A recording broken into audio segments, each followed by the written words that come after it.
We've been listening to this breaking news. Here's Master coming through who were turning around to find their family members again because, of course, they have to. Our understanding is that it's false. We still have a hazmat team on standby, but we've not received anybody who've received any hazardous materials exposure. What are the injuries you're seeing? Mostly orthopedic injuries, traumatic amputations. Injuries to arms and legs, those are the ones that we're seeing at this time. So is surgery right now an amputation?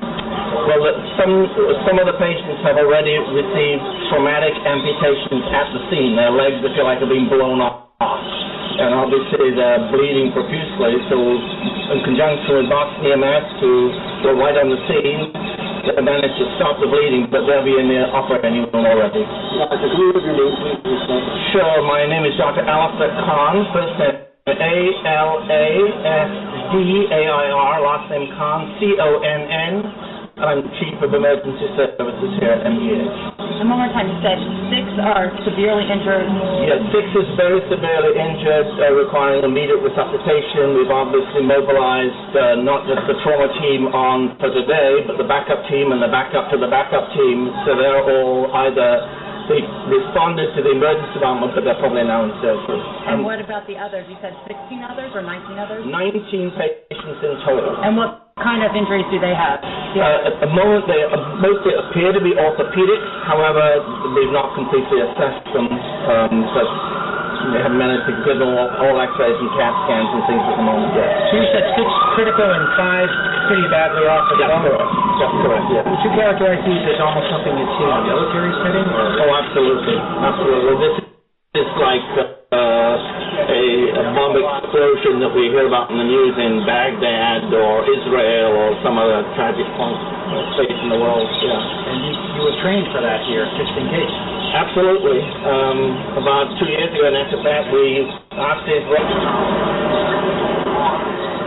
cut away that we're not in control of the feed from the news conference, but we got the gist of it there.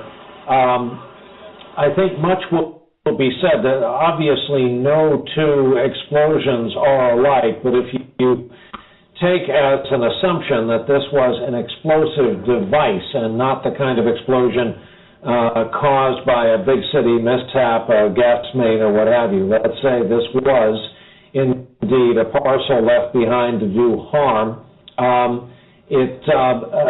There are different types, and it's a grisly business, but many contain shrapnel, many of what we've seen deployed in our dual wars overseas.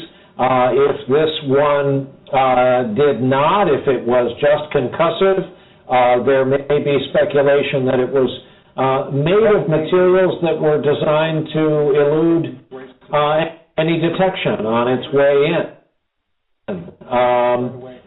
Made of perhaps organic materials that wouldn't give off the scent signature that would cause alarm. Who knows? We're so early in this.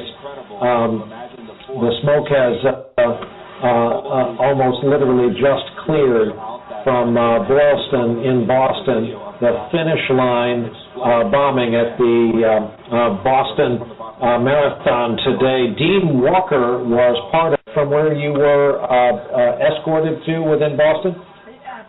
We weren't aware of that until we returned back to our hotel, which is about a half a mile away from the explosions. But we were told that where that device was probably closer to us than the first device that went off. Dean Walker with Universal Sports, thank you very much for being with us.